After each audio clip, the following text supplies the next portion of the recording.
Why Baba is not the fifth? Mr. SAITABAO Olekanchori is making rounds in the media promoting his new book. He was on FM, Spice FM today, where he was taken to task by the two presenters who I thought did a really good job asking him really good questions. And my impression of this guy is that he is an obscurantist. You can tell by the way he was making this circumlocutory talks, way of answering questions. He gave a necessary example like Sun Tzu and all that stuff. But in a nutshell, I think he blamed everyone. I mean, let's get into it. Let's get to it. Take a look. The underlying assumption here is that William Ruto and his people were behind all this. Now, what if the people who were supposed to be your colleagues were the ones who were behind it all along for their own reasons, instead of William Ruto coming to them, because that's the assumption William Ruto said, tupange hii namna hii. What if walipanga namna hii and then they went to William Ruto and said, this one tumepanga namna hii? Can we have a conversation? You have said it, City. You have said it. And in fact, that is how I put it in the book. Oh. Yes. Kupanga namna hii, it is even in the book. So, on one hand, he's saying that the ODM Azimio faction command center, where the agency were, him being the chief agents, they were infiltrated by the Jubilee faction of the Azimio coalition that were working in tandem with Ruto. And on the other side, he's saying Ruto has the system and we should bring Ruto. But I don't know what he's saying, but let's continue. Let's continue. Go ahead. Book, Eric, that, we were talking about, okay, let me correct one thing. We did not want the state to support our candidate. The only thing that we were hoping and also we were trying to ensure is that the state doesn't work against him. Because this is what has happened in the past. Raila Odinga, I say this in different, I don't know whether I said it here, but I said it before the election, that our candidate does not require the support of the state. Our candidate has the people of Kenya. And even now, the people of Kenya are with Raila Odinga. Even if the instruments of power are elsewhere, the people of Kenya are with Raila Odinga. So, but just coming back to your point, on the issue of the state, we kept talking about the deep state. But everything has two sides. So if there is deep, there is also shallow. And I've said in the book, there were two types of state. There was a deep state, yes, but there was also a shallow state. Uhuru Kenyatta, with a lot of respect to him, and he's a great man who has done great, good things for this country. He controlled the shallow state. The deep state was in the hands of William Ruto, and he used it to good effect. And I've said how in the book. Did Uhuru know that? He did not know that, because if you have the shallow state, the shallow state leads you to think that you have it. You have the deep state. So the shallow state makes you think that this is the deepest you can be. Yes. Even, it depends on how you are swimming it's also. An illusionary state. And also, if we are talking about a system, we talked about deep state and we talked about a system. If there is a system, and yes, there is a system, there could also be a broken system. And there could also be a functional system. And I've talked in the book that, what we were left with was a broken system. You see, you can have a very good system, a phone, iPhones, a music player. But if it's broken, it won't work, and so that is what we were left with. Uhuru Kenyatta had a broken system that could not do anything. But not even Raila Odinga knew about it. Because Raila has previously said, system or not, he also has his people in the system. There's nothing that happens in government, Raila has said before, that he doesn't know. The William Ruto side, so Eric. Did Raila know that the system that they were looking at with Uhuru was a shallow end, was a baby pool? I have quoted Sun Tzu, The Art of War, the Chinese general, the Art of War in my book extensively, as the lawyers will say, extenso. And one of the things that Sun Tzu says is that war is all about deception. Political contests are actually like a war. They're a war situation. And war is about deception. So when you're near, you want to appear far. When you're far, you want to appear near. when you're strong, you want to appear weak. If you really want to win, you don't. When you're strong, you don't go and say, "I am strong." You pretend to be weak. And William Ruto, I don't know. I think he has read that book, maybe and understood it, because he acted weak when he knew he was strong, and he acted like he was. He is a master of deception. And he's a master of reverse psychology. I've described it in the book. And these are men I know very well. Fairly well. Let me not say very, but fairly well. And the whole, deception was the name of this game. So when they lead you to believe that you are strong, that you have everything, that you are the one who has the system, you are the one, when they know they're the ones who have it. Wait a minute, Mr. Ole Kanchori. Wait a minute. Did you just say that Ruto had the deep state? Really? He had the system? No. Let's listen to Oburu. What did Oburu say back then? Mr. Kanchori, let's listen. Why have we not gone to state out when we have actually won the elections through votes? This is because there is something which we were missing. And that's something which we were missing is called system. Some people are saying system is not important, but system is very important. And now we are with Uhuru Kenyatta, who is holding the system. So if the system plus our votes, which are always more than the others, what else? And the route we are going to use to power is through President Uhuru Kenyatta. That is the route we are going to use to power. There should be no doubt about that. And that is the reason why you've seen that members of NASA, members of the ODM family are fully committed to the handshake. Lastly, let's hear what he has to say about the server. So the truth is the truth. I just know the book exists. The truth is the truth. So kikulacho kilikuwa nguoni. It was not about not William Ruto. Na ilikula ikanona.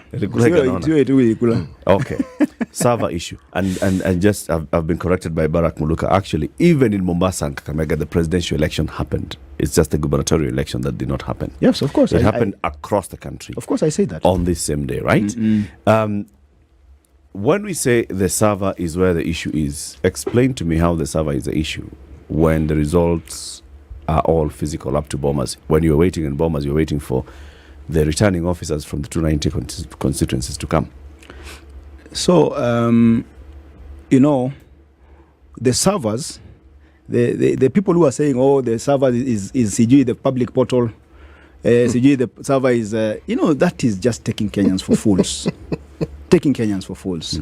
The public portal was nothing but what had been IBC wanted us to see. It's like coming to your bed, to your house, a city, and you give us to stay a city. You come to your house, then you let us see what you want us to see. But huko ndani maneno ingine inaendelea. Kali. Yeah. So the public portal was a PR exercise for IBC. But SAITABAO. But let me answer your question, Eric, because you've asked. Hii mambo ya server, what is so hard about opening these servers? If there's nothing there, if there is nothing there, open it and say, you see, this is what the server is. And the opening of the server is a forensic exercise. Oh. It's a forensic exercise. It's not like a door you pull open. No. It's a forensic audit. All right? It's a forensic audit which has not been done. Even the Supreme Court, and I've said it in the book, in the chapter 6, titled A Mockery of Justice. It was a mockery of justice. The Supreme Court did nothing. Did the commissioners at Bomas of Kenya rely on the server to announce the result? The commissioners at Bomas of Kenya, first of all, the commissioners is to overstate the point, because there were only 2 commissioners and 1 chairman. They were still commissioners. So let's say the commissioners who announced the results. The person who announced the results was one man called Wafula Wanyonyi Chebukati. Chebukati announced the final result. Yes. But throughout the 2 days, the commissioners were announcing, this is what we have received. This is the presidential result from constituency X. Yes. So they were announcing the results. Okay. Yes. Were they relying on the server, or were they relying on the returning officer coming to Bomas with the Form 34? They were relying on the physical form. They were relying on the physical forms, which had been, there were 2 days, which I've called the phony war. If you know your history, in the Second World War, there was a period of 8 months. There was no war, and yet the war had been declared. So even in this election, there was a period of 2 days which I've called akin to the Second World War period of the Phony War, where there was nothing. You know, the elections had concluded. Shots were fired. Nothing. You know, like almost like a lull before the storm. And you need to read about the Bomas choirs also. How do those physical forms impact the server? The physical forms are subject to doctoring because they are forms. All right? The physical forms are subject to all manner of manipulation. But you see, the people who were in the polling stations, the presiding officers, they sent this information into the server directly. Then the people in the tallying centers, the 290 tallying centers, the constituency returning officers, filled in a physical form. Yeah. Which form we had a problem with? One of the issues we had raised was actually that form, because we had said this form is not the standard legal form that is supposed to be generated automatically. The way that IBC had done is that you could generate that form even in your house, you know, as a returning officer. So the results that you'll find in the server are the original in the polling station that was sent, you know, by the presiding officers. But then, when your team was waiting for these people to arrive at Bomas, one of the things that was happening was the verification. First of all, identify that the human being who has brought the form is the human being who should have arrived. Number two, the person has arrived with a form that is an authentic form of the IEBC. Did you raise any questions about the forms that were arriving at Bomas? That some of them, this form that has arrived at Bomas is not the form that should be arriving. Eric, I've explained. And you know, you were asking questions as if we had a perfect system. I've explained that we were flying blind, even at Bomas, because the command center was supposed to give us our own forms. It didn't. It didn't. So you did not know what was coming, We were completely in the dark at Bomas. So at Bomas, I had been given an exercise that was supposed to be, you know, you are verifying. But I even told everybody else that I told them, you guys, we are not able to verify these things. And so what we were doing, essentially, is just to try and ensure that what Bomas we were receiving, at that point we had to trust IEBC. And you know, up to the day of the election, before the actual announcement, and I've said it in the book, before the 27 constituencies were announced, 27, there are some 27 that were never announced, right? Yeah. Some say it is 32, others say it is 29 constituencies, but the general consensus, the one that is undisputed, is 27 constituencies. Up to that point, using IEBC count, Raila Odinga was still ahead of William Ruto. There was no time even at Bomas. Yeah, and I've said, you know, we had to now depend entirely on IEBC's results, which we were now doing a manual tabulation of. Baba was still ahead of William Ruto. The 27 constituencies that were left, that were never announced, 20 out of the 27 were Azimio strongholds. All right? So, and anyway, this thing of opening the server, let me say this, because there are people who want to impugn or impute ill motives on one SAITABAO like Kanchori, the most honest men you will ever find, north and south, and the most hardworking. By the way, you know, as I was writing this book, I worked harder than Rigathi Gachagua, but I didn't have to send pictures. Tell us about what you wanted to say. So I was saying this. Sleeping late and waking up. I didn't have to send pictures, but this is what I wanted to say. The people who are saying, oh, Kanchori this, Kanchori that, the reason we're asking for the servers to be open is because we don't have our own results as Azimio. Otherwise, we would have said these are the results. We only have the results from the IEBC whistleblower. Why don't we have our results? It's because we didn't have a system. So when I come out and say we didn't have a system, we had a broken, dysfunctional system. And you're saying the system was broken down deliberately? Deliberately, by it was your own sabotaged. people. By our own people. By our own people, yes. Okay, not our people, actually. These are Jubilee people who we trusted. My brother. Azimio. You were in Azimio? Yeah, okay, fine. Your people. Yeah, they used to be our people. But anyway, even, you know, like you said, Kikulacho. So the reason why Azimio is really pushing for the opening of the server is basically just to see the result. Well, you see the whistleblower. Because they have no clue what the result is. And yet they say that they won the election. See, you see, do you know, Eric, Latif? Yes. Unajua ni Masai naweza ongelesha Kimasai. You know, na ukinisukuma sana ndaongea Kimasai. Lakini this is a point, The whistleblower's report. Who has come out to challenge it? Who? Have you seen one man? Jabukati ametoka. Anybody, even the beneficiaries of Chebukati's results, have they said this one is not the correct? They have not. They have not challenged those results, and the results are in the public domain. Maybe they so we are saying to challenge it. So we are saying, let them open the server kwa sababu hiyo ndo msema kweli. Na ikisema kweli na ikisema kwamba mlishindwa, ikisema tulishindwa, I don't know what plans Baba has for that. Next I will not, Jose Camargo aliingia kwa sababu I will not prescribe anything for him because he's actually is ultimately is the one to decide. Okay. But the truth is shall set us free. Shall set us free, and we need to to be. In a nutshell, Mr. Kanchori is blaming the Jubilee side of the coalition or Azimio coalition for bundling, disorganization, infiltrating, sabotaging, hand-tying him and his colleagues, and for the system breakdown, so that in a way that made him not be effective, whether it's Mucheru when it comes to the transmission of the results, and also blames Ruto for having the deep state. We all know Ruto did not have the deep state, but whatever, that's all he's saying. Is it something that I would recommend, a book that I would recommend for you to go read?